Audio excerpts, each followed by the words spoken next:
গেছে, ট্রিটমেন্ট করতে দেরি হয়ে গেছে, আল্লাহর গোলামের রোগটুকু দূর হতে দেরি হয় নাই।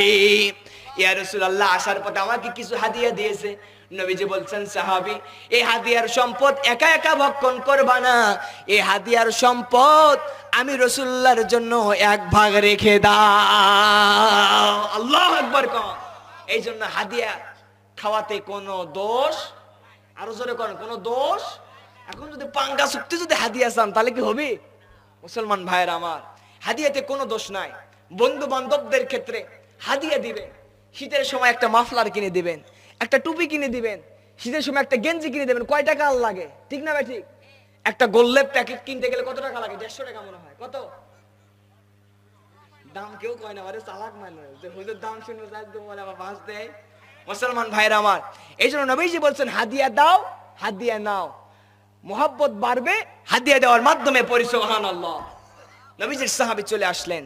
ফজিলত বলছি কয়টা? আরো জোরে। সূরা ফাতিহা ছাড়া নামাজ হবে? কোনো গাল গপ্প নয় বাবা, লিখে নিয়ে আসছি, আলোচনা চলবে। 1 নম্বরে সূরা ফাতিহা ছাড়া নামাজ হবে না, সে যত বড় প্রেসিডেন্ট হোক। 2 নম্বরে সূরাতুশ শিফা, সূরা ফাতিহার আরেকটি নাম, পড়ি সুবহানাল্লাহ। পড়বেন, পানিতে দম দিবেন, খাওয়াইবেন, আল্লাহ চাইলে রোগ ভালো করে দিতে পারে। এইবার চলে আসেন, সূরা ফাতিহার আয়াত কয়টা? আরো জোরে, আরো জোরে। 7টা। এইবার সূরা ফাতিহার ভিতরে অংশ এবার ভাগ করব আমরা 3 ভাগে। কয় ভাগে? আরো জোরে, কয় ভাগে? আলোচনা বুঝবেন, আলোচনা বুঝলে আপনাদেরও মজা লাগবে, বাড়ি পর্যন্ত নিয়ে যেতে পারবেন, আমল করতে সুবিধা হয়ে যাবে। যখন নামাজের ভিতরে সূরা ফাতিহা তেলাওয়াত করবেন তখন মজা পাবেন, শান্তি লাগবে। আরে সূরা ফাতিহার আলোচনা হুজুর মাহফিলে করেছিল, এই সূরা ফাতিহা পড়তেছি, এটার ভিতরে মনে হয় এগুলোই আছে। আল্লাহু আকবার কোন। ভাগ করব কয়টা? 3টা।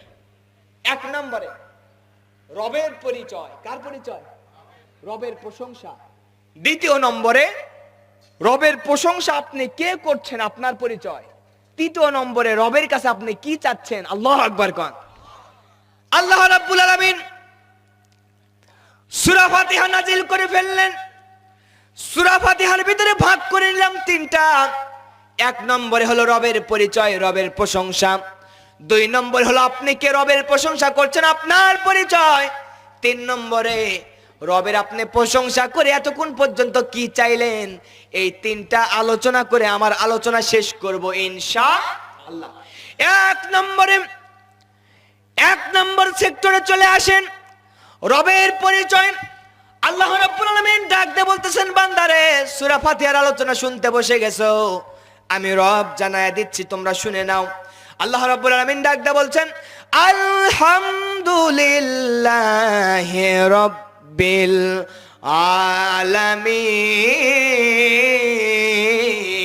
আলামিন। আল্লাহ বলছেন, বান্দা, কুল কায়নাতের মালিক হলাম আমি আল্লাহ। এই কুল কায়নাতের মালিক যেহেতু আমি আল্লাহ, এই কুল কায়নাতের মালিকের প্রশংসা করতেও হবে সব সময়। পড়ি সুবহানাল্লাহ।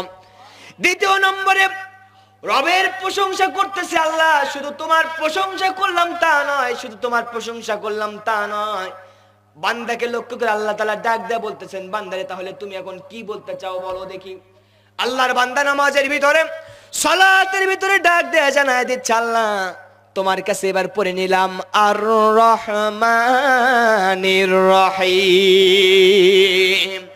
বান্দা আল্লাহর কাছে পড়তেছে, আল্লাহ তোমার কাছে জানায় দিলাম তুমি শুধু তামাম কুল কায়নাতের মালিক নও, তুমি হলে রহমান, তুমি হলে রহিম। পড়ি সুবহানাল্লাহ। মুসলমান ভাইরা আমার, 3 নম্বরে ব্যাখ্যা দেওয়ার কোনো সুযোগ নাই।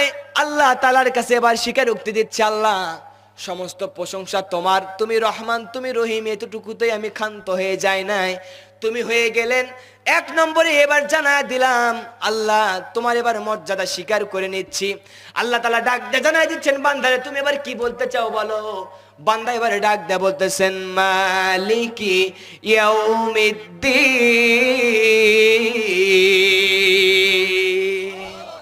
বান্দা বলতেছে, আল্লাহ শুধু তোমার প্রশংসা তা নয়, তুমি যে রহমান রহিম এটাও নয়, তুমি হলে মালিকি ইয়াউমিদ্দিন, তুমি কিয়ামত দিবসের মালিক। কিয়ামত দিবসের মালিক কে? আরো জোরে বলুন তো, কিয়ামতের ময়দানে কোনো বিচারক কি থাকবে? আরো জোরে থাকবে?